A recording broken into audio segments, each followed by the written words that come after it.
నటుడు వెంకటేష్ రానా దగ్గుబాటికి నాంపల్లి కోర్టులో గట్టి షాక్ తగిలింది.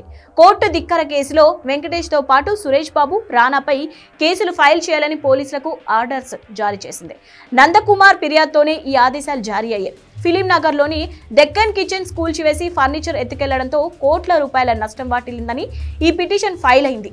ఈ కేసు గురించి మాట్లాడేందుకు ఈ మధ్య దగ్గుబాటి కుటుంబ సభ్యులంతా సీఎం రేవంత్ రెడ్డిని కలిశారన్న వార్తలు కూడా వచ్చాయి. హైదరాబాద్ ఫిలిం నగర్ లో డెక్కన్ కిచెన్స్ కూల్చివేత కేసులో నటుడు వెంకటేష్, రానా దగ్గుబాటి, సురేష్ బాబుపై కేసు నమోదు చేయాలని నాంపల్లి క్రిమినల్ కోర్టు ఆదేశాలు ఇచ్చింది. కోర్టు ఆదేశాలను ధిక్కరించి కోట్ల విలువైన బిల్డింగ్ ధ్వంసం చేశారని, ఫర్నిచర్ ఎత్తుకెళ్లారని ఫిర్యాదు చేశారు నందకుమార్. నాంపల్లి క్రిమినల్ కోర్టులో పిటిషన్ ఫైల్ చేయడంతో కేసు నమోదుకు ఆదేశాలు జారీ అయ్యాయి. ఐపీసీ సెక్షన్ 448, 442, 380, 506, 120B కింద కేసులు ఫైల్ చేయాలని కోర్టు ఆదేశించింది. తనకు లీజ్ కు ఇచ్చిన భూమిని వేరే వాళ్ళకి అగ్రిమెంట్ చేసి సురేష్ బాబు, వెంకటేష్ మోసం చేశారని గతంలో నందకుమార్ కోర్టులో పిటిషన్ వేశారు. కోర్టు ఆదేశాలను లెక్క చేయకుండా రానా పేరుతో రిజిస్ట్రేషన్ చేశారని కూడా అప్పట్లో ఆరోపణలు చేశారు.